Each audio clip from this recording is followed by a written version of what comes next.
Hello, everybody. Scott Golden here with the Pro Wrestling Logic YouTube channel. Over 1,700 of these available for your listening pleasure, and we are going to continue our foray into the All-Star Wrestling Review Series for 1979. This particular one is the 21st of the year, 1979. We open with Bulldog Brower defeating Mark Pole 506. Match does not need to go 5 minutes, but does anyway. We hear that a lot, even modern day matches not needing to go as long as they do. But Brower, who basically had been done as kind of the insane asylum type guy, nothing necessarily worth writing home about, but at the same time, kind of a guy who they could easily get something out of if needed, is here. Punch, kick, very basic things. They seem to have moved him a little bit away from Captain Lou Albano, going forward or backwards depending on your perception, and the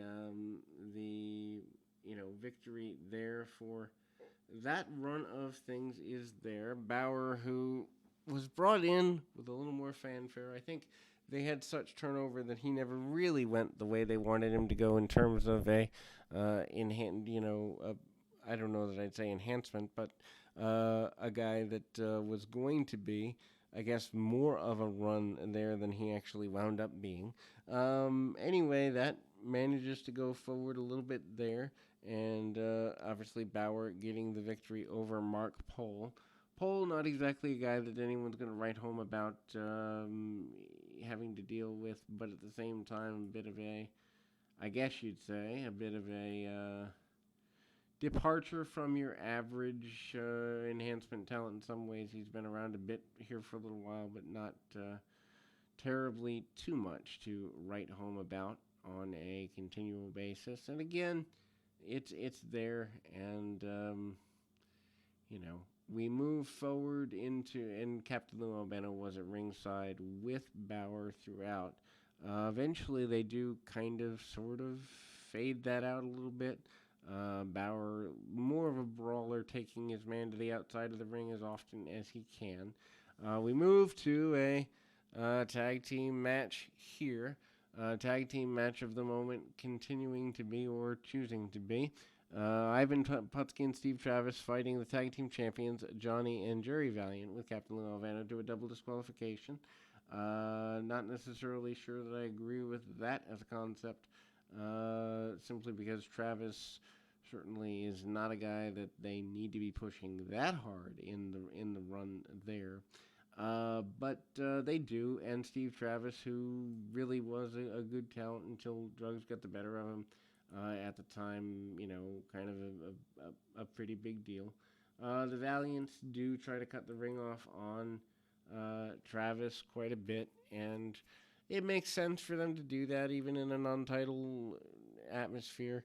Obviously, Putski, not a guy that you want to waste a lot of extra time with. They hang with, taking Travis over. Travis does get body slams and other basic maneuvers along the way. The idea being that he can use power and good looks to keep the ladies happy and the crowds into him. The cutoff with hammerlocks, arm locks, and shoulder strains and all of that. They spend the majority of the match, though, with the ring cut off on Travis, and obviously Ivan Putski comes in and stays pretty aggressive, assertive on all of that.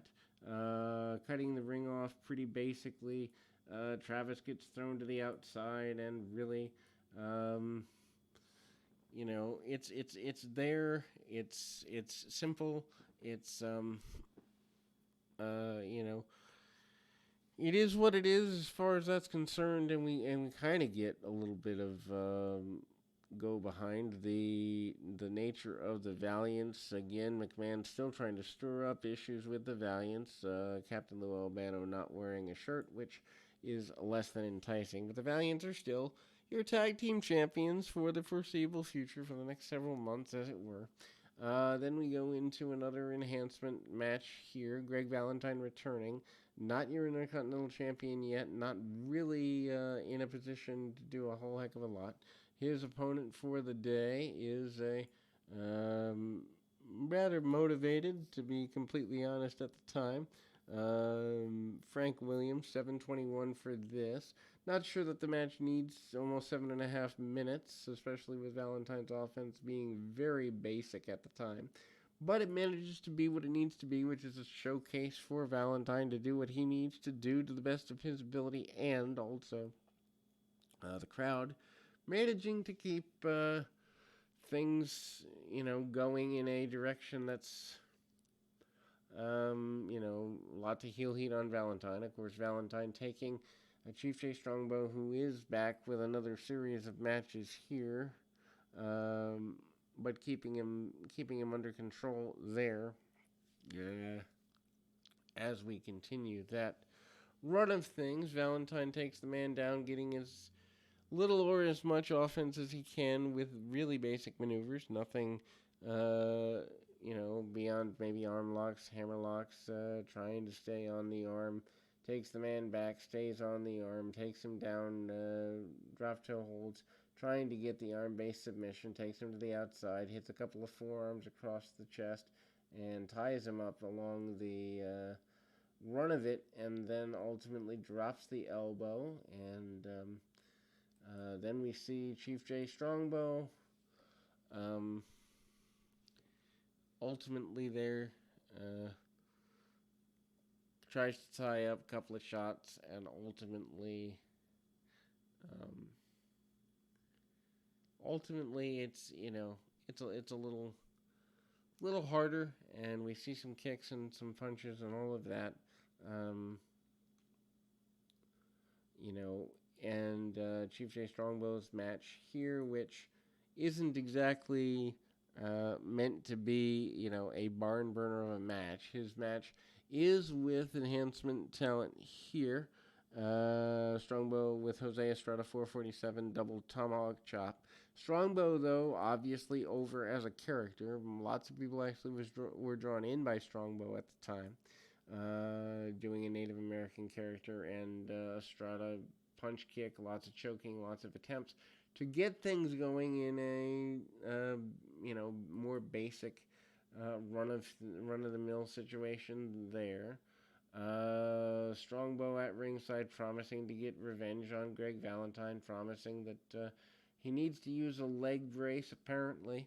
McMahon questioning whether it's legitimized by a doctor or not. McMahon a little bit, I don't want to necessarily say on the heelish side, but pushing the issue of the leg brace more than he generally would for the average babyface situation. Not quite sure what that was about. A little frustrating there. Maybe they're trying to build the angle that the leg brace wasn't legal, or who knows. Anyway, we move to the final match of the day, which happens to be Swede Hansen returning Steve King, 307. Hansen again with lots of brawling, lots of basic stuff. I don't know that the pairing with Fred Blassie continues long term. I know he does show up with Blassie a few more times, but doesn't seem like Blassie's a major focal point here, although he is at ringside with him. Lots of punch kicked by the redheaded stepchild Hansen. Hansen again nailing the pile driver to close the program and getting a victory. We will be back with more right after this.